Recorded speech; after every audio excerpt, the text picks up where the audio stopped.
شروع اللہ کے نام سے جو بڑا مہربان اور نہایت رحم کرنے والا ہے۔ السلام علیکم رحمۃ اللہ وبرکاتہ۔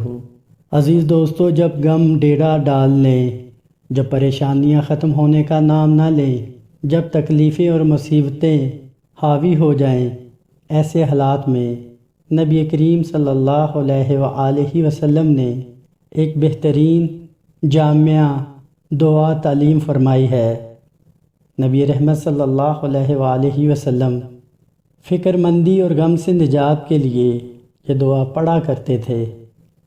اللہم انی عبدک وابن عبدک وابن امتک ناصیتی بیدک ماض فی حکمک عدل فی قضائک اسألک بكل اسم هو لك سميت به نفسك او انزلته في كتابك او علمته احدا من خلقك او استأثرت به في علم الغيب عندك ان تجعل القرآن ربيع قلبي ونور صدري وجلاء حزني وذهاب همي۔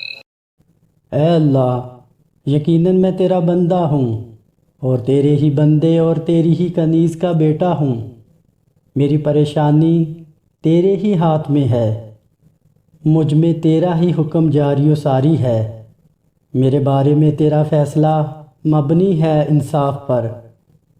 میں تیرے ہر اس خاص نام کے ذریعے سے تجھ سے درخواست کرتا ہوں جو تو نے خود اپنا نام رکھا ہے، یا اسے اپنی کتاب میں نازل فرمایا ہے، یا اپنی مخلوق میں سے کسی کو سکھایا ہے، یا تو نے اسے علم غیب میں اپنے پاس رکھنے کو خاص کیا ہے۔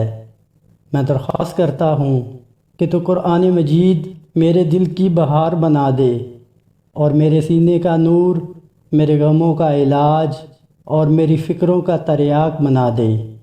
تو دوستو، یہ دعا نبی رحمت صلی اللہ علیہ وآلہ وسلم خود بھی پڑھا کرتے تھے اور اپنے پیارے اصحاب رضی اللہ تعالی عنہما کو تعلیم فرمایا کرتے تھے۔ اللہ پاک ہمیں ہر پریشانی سے نجات عطا فرمائے اور اس دعا کے ذریعے سے ہمارے حال پہ رحم فرمائے اور ہماری تکلیفوں کو دور فرمائے۔ امید کرتا ہوں ویڈیو آپ کو پسند آئی ہوگی۔ اس کو صدقہ جاریہ سمجھ کر لائک، شیئر اور ہمارے چینل کو سبسکرائب کیجیے گا۔ اگلی ویڈیو تک اجازت دیں، اپنا بہت سا خیال رکھیے گا۔ اللہ حافظ، جزاکم اللہ خیرہ۔